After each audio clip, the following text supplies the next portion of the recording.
Alô, time RL, Resenha Loading entrando no ar na Rede Com Brasil e no seu YouTube. Se você não está inscrito no canal, se inscreve, aciona o sininho para que você receba todas as notificações. Só quero você aqui hoje. Hoje o nosso assunto não é futebol não, gente. Vamos falar de basquete. Guilherme Braga, sabia que eu joguei basquete na época da escola? Não acredito. Você sou uma pessoa alta. Com 1,62 ela jogou basquete? Não me arrasa não, hein? Não me arrasa não. Mas hoje o nosso papo vai ser bom. Interessantíssimo. Um pouquinho diferente, né? A gente está acostumado a falar de futebol, hoje vai ser bem interessante. Porque a gente tem um time vencedor voltando com tudo. O Vasco sempre teve história com o basquetebol, com jogadores fantásticos que ajudaram a construir essa história do basquete. E é sempre bom a gente ter o retorno, né? Então, depois de 2 anos, a gente teve essa boa notícia. E hoje eu trouxe aqui no Resenha Loading 3 craques para conversar com a gente. Para começar, Cássio Santos, prazer te receber aqui. Obrigado, Vanessa. Obrigado, Guilherme, pelo convite. GG, craque. Tá no comando dessa galera agora, né, GG? Tá diferente essa função. Primeiro, obrigado, Vanessa e Guilherme, pela Agora eu não te entrevisto mais no Sport TV, agora é aqui. Vamos, prazer enorme. Sempre estar falando com vocês é fantástico. Luiz André Souza, que alegria. Prazer, Vanessa, Guilherme. Vamos lá, vamos trocar, vamos falar bastante sobre basquete. Vem aí o R10 Score Vasco da Gama e pronto já pro NBB ou vocês estão começando a montar essa galera agora, essa equipe agora? Estamos começando agora a montar a equipe, né? Na verdade, a gente fez um processo realmente de resgate e isso começou pela base.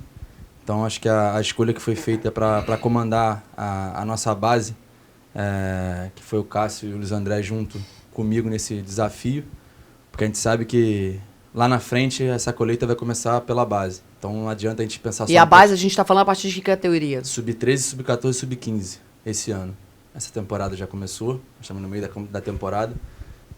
E depois de 2 anos, como você falou, sem atividade de basquete no Vasco, né? Poder resgatar isso, ver o ginásio cheio de novo, a criançada praticando basquete e ter ao meu lado 2 pessoas vitoriosas.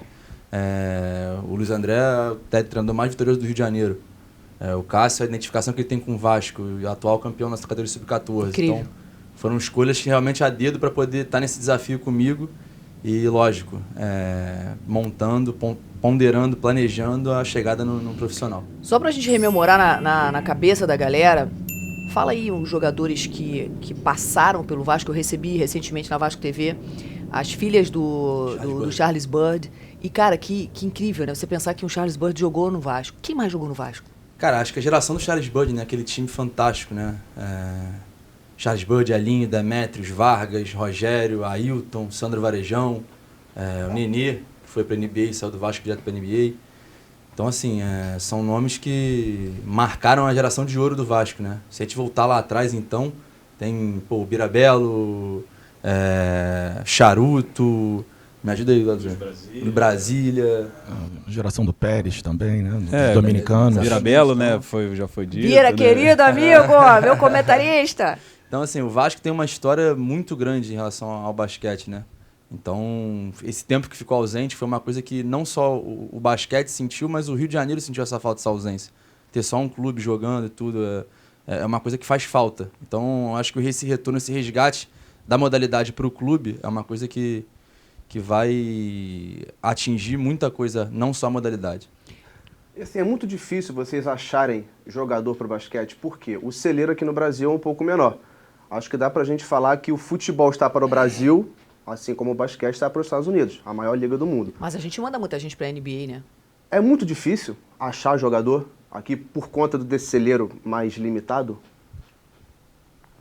Bom, assim, eu tenho uma visão, né? Eu já conversei isso com o GG e com outros, que seria muito interessante que a gente tivesse uma parceria com as escolas na sua iniciação, né? A gente percebe, em São Januário nós temos o Clube do Vasco da Gama. Agora, quantas escolas ao redor nós temos naquele bairro, né? Em São Cristóvão, adjacentes? Então, assim, se a gente pudesse movimentar, né? Massificar dentro das escolas torneios, enfim, e ali os grandes clubes fossem depois vir a captar os meninos que se destacassem, eu acho que dessa quantidade, né, a gente poderia ter a qualidade. E o que acontece hoje é que a gente acaba excluindo muita gente, né? O basquete, na verdade, ele é um jogo que demanda alta performance e a gente, num período de teste, a gente seleciona somente 12. No momento. né? Mas isso não quer dizer que o menino que ficou o 13º não poderia daqui a 1 ano, 2 anos ser melhor do que o 8º Mas que a gente escolheu. Mas o que a gente pode fazer para fortalecer um basquete que veio tão maltratado, o basquete brasileiro, nos últimos anos, né? Aí a gente está falando de resultados em Olimpíada, às vezes não conseguia classificar.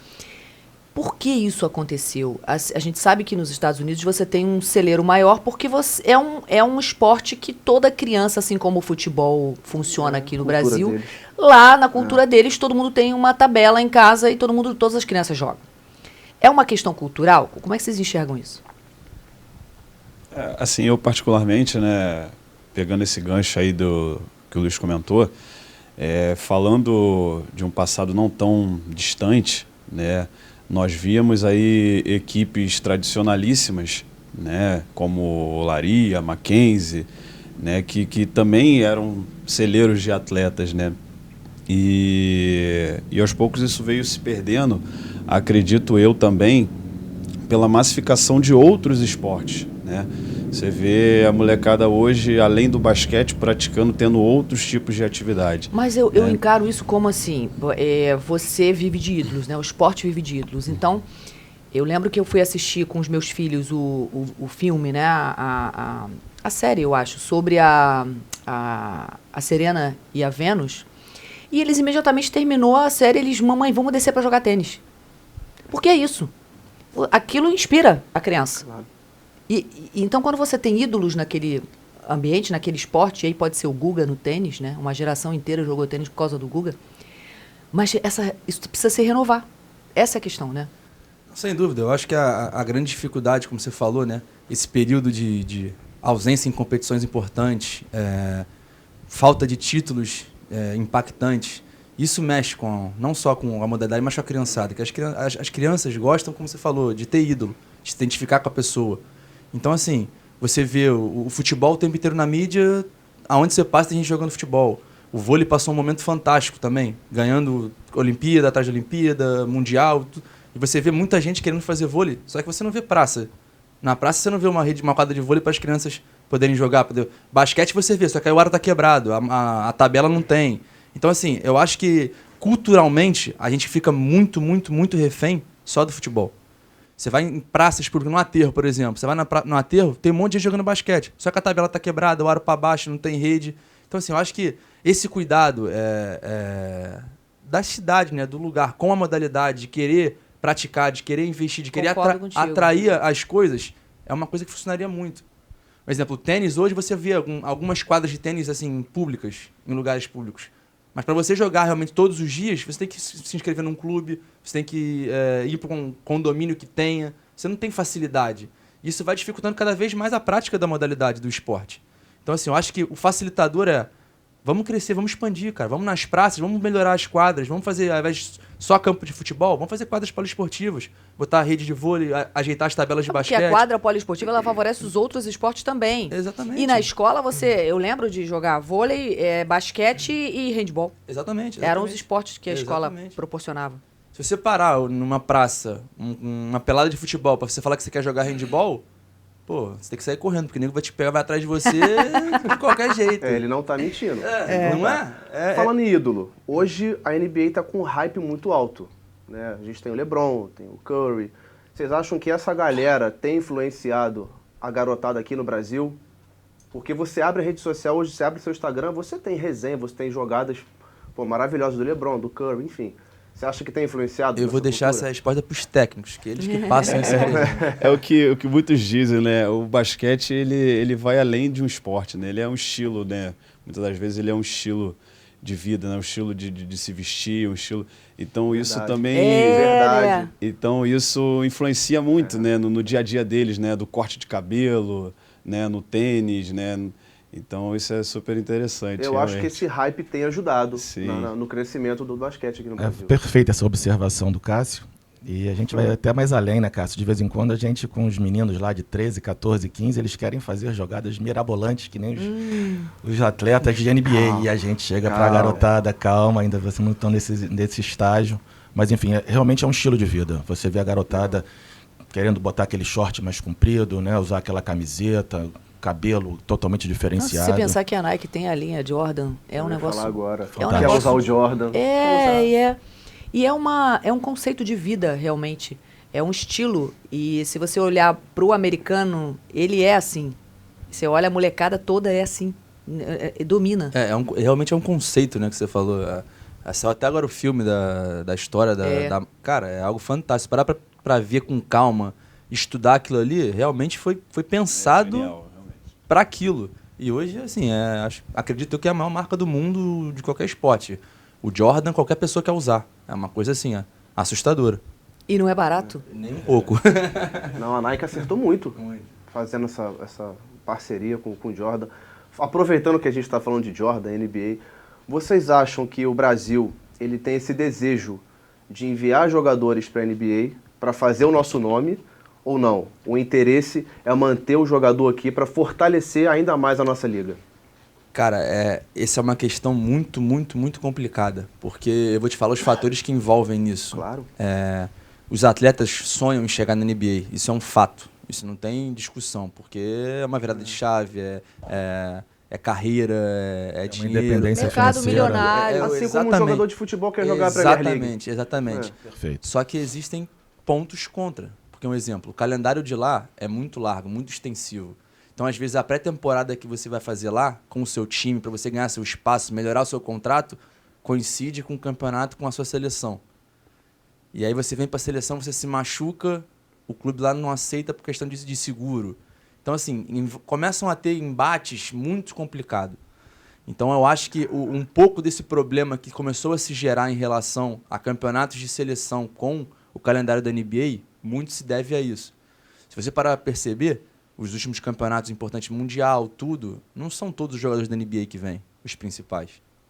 A gente pode até colocar o caso do Nenê, Exato. né, que para vir jogar na seleção brasileira, a seleção tinha que pagar um seguro de $1 milhão, se não me engano, $1 milhão, que era o seguro dele para ele poder jogar. Né? E assim, isso pesa financeiramente para CBB, né? E talvez a falta de ídolos também seja um pouco em cima disso.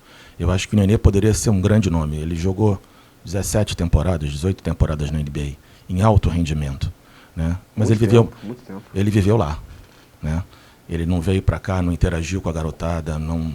Então isso pesa um pouco também. E como é que essa notícia foi recebida pelos amantes do basquete quando vocês lançam, né, relançam essa que é uma marca do Vasco, ter um time forte no basquete, mas hoje, num novo momento, vocês não são SAF, como vai funcionar isso? Vanessa, eu vou te falar que assim, a gente vem planejando não só esse anúncio, né, do resgate do basquete do Vasco, junto aos nossos patrocinadores, que assim, eu tenho que mencioná-los porque algo, o que eles estão fazendo junto a gente é fantástico. A Estrela Bet, a R10 Score, a Ortega Chips e a OTG Games. Cara, eles não são nossos patrocinadores, são nossos parceiros realmente no projeto. Eles querem engrandecer, eles querem enriquecer, eles querem fazer um entretenimento. Eles querem trazer esse pensamento da NBA para cá, de entreter o público, de fazer as pessoas quererem estar ali, acompanhar não só o jogo, mas o evento em si, estar perto dos ídolos, acabar com essa barreira de arquibancada só. Não, vamos botar a cadeira dentro de quadro, vamos fazer essa ligação, né, do atleta com o torcedor, vamos explorar mais isso. Então, assim, a gente vem pensando passo a passo em como resgatar isso da melhor forma. A gente não quer cometer nenhuma loucura de, não, vamos montar um time campeão nesse primeiro ano. Não, isso não vai acontecer. A gente não vai vender essa ideia para o torcedor. Tanto que a gente fez um lançamento agora deixando bem claro quais são os nossos objetivos, que é recuperar a credibilidade que hoje o Vasco necessita. É mostrar que hoje o projeto do Vasco é algo, assim, totalmente autossustentável. O associado do Vasco não paga nada, não banca o clube. O Vasco não gasta R$1 com isso. É tudo dinheiro privado. São empresas que estão botando dinheiro para fazer o basquete do Vasco voltar. Então, assim, a gente bate muito nessa tecla para mostrar o esforço que a gente está fazendo para atrair de novo essa paixão do torcedor pelo basquete. Pelos momentos maravilhosos que foram vividos no Maracanãzinho lotado. A gente precisa voltar com isso, cara. Há quanto tempo a gente não vê o Maracanãzinho lotado num jogo de basquete? Um clássico. Há quanto tempo você não vê torcedor falando, cara, hoje tem jogo de basquete, eu vou lá assistir. Você não tem mais isso. E basquete é um esporte apaixonante. Eu não sei, eu sou suspeita para falar porque eu sou apaixonada por basquete. E todas as vezes que eu tenho a oportunidade de ir a um jogo, a velocidade do jogo é que é encantadora. a técnica dos jogadores? Na verdade, assim, o basquete ele é apaixonante porque ele não... Vamos fazer uma comparação com o futebol, que muitas das vezes você fica tocando a bola de um lado para o outro, às vezes sem um objetivo, né? Só passando o tempo. No basquete, não. O basquete, você pega a bola, você tem 24 segundos para atacar. É muito objetivo. Né? Você perdeu a posse de bola, você tem 8 segundos para passar. As regras são muito... Se você fizer 5 faltas, você sai do jogo. Então, assim, você tem que estar ligado, focado. E aquela cesta de 3 pontos, faltando segundos para acabar o jogo, que muda o jogo. Fora isso. Segundo. Ele falou de 8 segundos. Não tem jogada que é 1 segundo, o cara decide... milésimos. É um esporte apaixonante, como o Luiz André falou, e assim, acho que você já passou por várias situações de segundos de decisão rápida, assim. Olha, eu tive uma, né, trabalhando em outra instituição, que a gente perdeu uma vaga para NBB em 0,7 segundos. Meu Deus. Olha que loucura. Não teve um segundo. Né? Nós fizemos a sexta com 1 segundo para acabar, meio que comemorando, né? Tempo da equipe adversária. E no movimento da equipe adversária, numa bola, numa ponte aérea lançada, ele deu tapinha, fez a cesta e nós ficamos fora desse ingresso para a NBB. Né? Que antigamente tinha um descenso, né, na NBB, desciam 2, subiam 2. E na 0,7 a gente ficou fora de subir. Então é assim, uma vida, né? Você treina. Que passa na cabeça do atleta nesse segundo final? Porque você tem que decidir ali, ou passa a bola, ou eu arremesso e você é o herói do meu time aqui, vou dar... O que passa na cabeça do atleta nesse momento? Não pode passar nada. Se passar alguma coisa, tu perde teu foco. Perde o tempo da bola. É exatamente isso. É pensar muito rápido, tem que estar pronto. O atleta já está focado, ele já sabe, ele já treinou para aquilo. Por isso a importância do treino excessivo ali. Exatamente. Sobre isso que você comentou, Guilherme, muitos, né, treinadores, muitos treinadores, né, um pouco mais antigos, né, eles questionavam muito a questão da formação acadêmica para você ser treinador técnico, né, justamente por causa disso, que eles sempre falavam, caramba, dentro de quadra não vai ser o professor de educação física que vai me ensinar o que vai ser feito. Porque o sentimento que eu tive ali para cobrar o lance livre, faltando 1 segundo e meu time ganhar o campeonato... É inteligência emocional. Né? Então, tem que ter inteligência emocional. Né? Então, isso sempre teve uma discussão, né, entre os treinadores, né, mais antigos com essa parte acadêmica. Né? Falando de alto rendimento. Né? Isso, a discussão não é relacionada à base, nada disso. Né? Mas falando do alto rendimento, só quem está ali é quem sabe realmente. E vocês vão tentar buscar atletas no Rio ou fora do Rio? Como é que vai ser? Se teu telefone tá tocando muito? Como é que tá, GG? Eu tô normalmente com as 3 baterias extras agora no dia a dia. Cara, nosso planejamento é estar atento nas oportunidades que vão aparecer. A gente tem uma listagem de atletas, eu converso muito com eles porque eu quero que não só eles façam parte disso, mas que eles estejam em cima junto comigo, porque eu acho que nada funciona separado, eu acho que tem que ser uma coisa integrada desde lá de baixo até lá em cima. Então, na primeira conversa que eu tive com eles, eu falei, cara, eu quero você junto comigo o tempo inteiro. Independente de categoria que vocês vão ser técnico, independente de quem vai ser o técnico do NBB, a coisa que eu sei é que vocês vão fazer parte disso comigo. Então, a gente conversa bastante. Tá tendo evento agora aqui no Rio de Janeiro, que é o Brasileiro CBI Sub-19, que a gente está olhando. Mês que vem agora começa em junho a LDB, que é a Liga de Desenvolvimento Sub-22. Então, assim, oportunidades vão aparecer e a gente vai estar atento ao mercado. A gente quer montar um time físico, intenso, que vai entender o que é o projeto do Vasco, que vai se doar, porque precisa entender também que vai ter cobrança, que vai ter torcida, que vai ter paixão, não é um... Claro, time grande. Eu acho que o torcedor, o amante do basquete, ele tá carente. Se você aí é jogador de basquete, quer o telefone do GG, eu vou te passar. Manda aí seu comentário e deixa o seu like aí, que é importante você participar com a gente. Estamos na Rede Com Brasil e também no YouTube. GG, quando você pensa que você vai trazer para o torcedor essa paixão toda de volta, né? Porque fica ali aquela coisa... Muita gente se lamentou quando acabou, foi muito difícil. Eu recebi muitas mensagens... E quando você anuncia que você vai trazer de volta, cria-se uma expectativa gigante em cima do que vai acontecer de fato, né? Sem dúvida nenhuma. Tanto que a gente está tendo muita calma em tudo que foi feito até agora. A gente está totalmente com o pé no chão, a gente está planejando uma coisa, não vai ser um projeto imediato. Não tem como você montar um time, com uma instituição enorme, com uma torcida apaixonada, e você achar que vai ser campeão no primeiro ano. Não. A gente não está vendendo essa ideia. A gente está vendendo a ideia de que dentro de 3, 4 anos, o Vasco vai estar muito sólido, muito forte, e aí sim brigando por títulos. Esse primeiro passo a gente voltou. A gente está de volta. Torcedor, entendam que o projeto do basquete hoje é completamente autossustentável. Não tem mais aquele risco de, os caras não vão jogar, vão fazer corpo mole porque não estão recebendo. Não. Isso é chance zero de acontecer. Não tem como. Então a ideia que a gente quer passar exatamente, gera essa expectativa de que o torcedor já começa...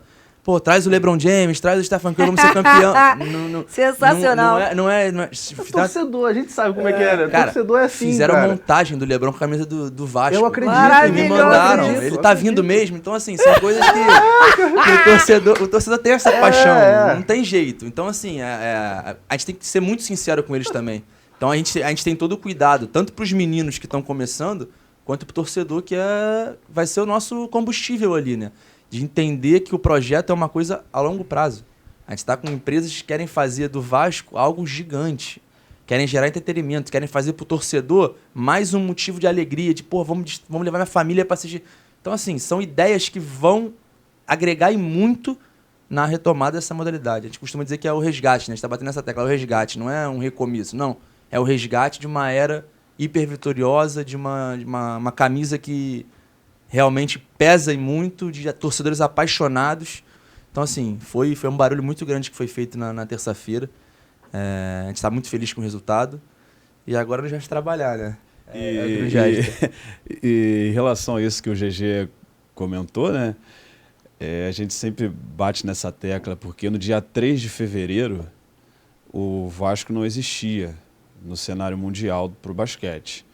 No dia 4 foi realizada a peneira, né? Dia 3 de janeiro, né? No dia 4 foi realizada a peneira. 4 de fevereiro. 4 de fevereiro, E um mês depois, dia 4 de março, a gente estava jogando. Nossa. Né? E sendo que nesse meio termo aí, nesse exatamente um mês, né? Tanto o Luiz André quanto o GG e eu, né? A gente vinha entrando em contato com alguns atletas de base, né? E se gerava aquela desconfiança. Poxa, o Vasco, no primeiro jogo, quando a bola subiu, quando acabou, esses mesmos atletas e vários outros, caramba, eu posso? E a tendência agora sempre vem aumentando, né? E isso é muito, muito bacana, muito impressionante. E é impressionante. importante porque o clube é plural, o clube não é só futebol. Quantos esportes você teve e que o Vasco foi forte e que isso se perdeu no caminho? A gente precisa resgatar. Porque são esses meninos que hoje estão na base, que vão fortalecer os times principais dos clubes, que amanhã vão estar na Olimpíada representando o Brasil.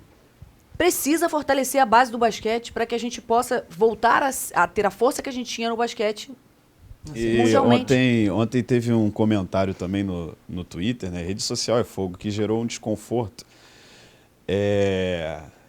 No meio de alguns sócios do clube, né? E a pessoa, ela cita isso, ela fala que o Vasco, o Vasco nunca foi referência no basquetebol base, né? Onde a gente citou aí vários nomes que passaram no clube, mas sendo profissionais. Se a gente falar da base, a gente pode citar mais 20 nomes que também representaram a seleção brasileira, como o próprio Tashma, Manteiguinha, o Thiago Splitter, que chegou a fazer uma passagem pequena, mas assim, todos eles com 16, 17 anos estiveram em São Januário. Cássio, deixa a galera falar, esses comentários bons ou ruins Exato, são ótimos, temos sem que dúvida. falar sobre o assunto. Falem bem ou falem mal, mas falem da gente. Isso. Resenha, cara. Exato. Mas como foi citada essa questão da base, da fomentação, né, sempre foi uma referência realmente. Né? E eu vou até além, aí eu estou chegando agora no Vasco, né? Eu defendia durante muito tempo outra instituição, na verdade fiquei mais de 30 anos, e quando eu entrei no Vasco, assim, me arrepio, assim, é diferente. É impactante. Torcida gigante. É impactante. É impactante. Você entra, você vê aquele estádio, você vê toda uma estrutura montada. Óbvio que a gente vê algumas coisas assim um pouco deterioradas, mas o clube está se reerguendo, né? Você vê um cenário ao redor, que é a própria barreira do Vasco, e você vê ali, né, tudo pintado, né, com cores do Vasco. Assim, é um ambiente muito forte. Luiz, a energia é tão grande lá que mesmo impressionante, na pandemia, impressionante. mesmo na pandemia, quando os jogos você não podia ter o público e eu assistia sozinha, sentadinha lá, é um negócio fora do normal, a energia continua lá. Isso. Viva. Até nos jogos de sub-13, sub-14, a gente já via a torcida colocando faixa, né? Eles cantando na arquibancada. E eu até comentei com o Cássio, eu falei, Cássio, isso é normal, porque o Cássio é cria do Vasco, né? O Cássio falou, Luiz André, se a gente tiver um resultado adverso, você está vendo ali 15 caras cantando. No próximo jogo, vão ter 20, se a gente tiver um resultado adverso, porque eles acham que eles não cantaram autossuficiente. É uma torcida que tem um clube, não é um clube que tem uma torcida. É lindo. Eles também assumem uma parcela da culpa. Exatamente. Mas se você observar o que nós passamos no futebol nos últimos 2 anos, a torcida apoiou muito. A torcida fez toda a diferença para a gente retornar. Então eu acho que isso vai acontecer com vocês hoje. A torcida, os amantes do basquete vão voltar com força total, porque imagina a carência nos últimos 2 anos, gente. Não, e além disso, pegando um gancho do que foi falado tudo aqui, um dos nossos patrocinadores soltou um vídeo, né, interessantíssimo, que no final ele fala, nunca foi só futebol, sempre foi Vasco. E é impressionante mesmo, porque a paixão do torcedor por esse clube é algo de se enaltecer, de admirar e assim falar, cara, realmente é diferente. O que você falou de resultado e tudo, não importa. O que importa para eles ali é estar representando e ajudando o Vasco. Para a gente prestar um serviço para a galera, existe uma maneira da molecada se inscrever na base? Tem peneira? Como é? Cara, os treinos estão rolando normalmente. A gente tem as redes sociais do basquete, que é R10 Score Vasco, hoje. Podem fazer contato por lá. A gente está preparando, né, as escolinhas da base para poder fomentar essas categorias. Hoje ainda não tem, porque a gente está passando por um processo de adequar as melhores situações. Mas em breve vai ter escolinha dentro de São Januário e aí sim, qualquer pessoa pode ir, se inscrever, fazer e o basquete vai estar de porta aberta para receber todo mundo. Boa sorte, que venha um Vasco fortíssimo no basquete. Ronaldinho Gaúcho e Ortega! Que pontaço que vocês fizeram, não foi de 3 não, gente, foi de, 1000. Que não é resenha não? boa, que resenha boa, Vanessa. Adorei, bom demais. Prazer Muito obrigada, imenso viu? aqui com vocês. Prazer receber vocês aqui. Obrigado, Gui, obrigado, Vanessa. Espetáculo aqui, falar um pouco do Vasco, falar um pouco da gente, né? E vamos lá, né, GG? A gente agradece. 2023 estão mais chegou convidados, né? Vocês, jogos do basquete, tapete vermelho para vocês entrarem quando quiserem, tá lá acompanhando a gente. Gravou isso, né? Pode Gravou, me cobrar, né? pode me cobrar. Resenha Longe está de volta semana que vem. Beijo, galera!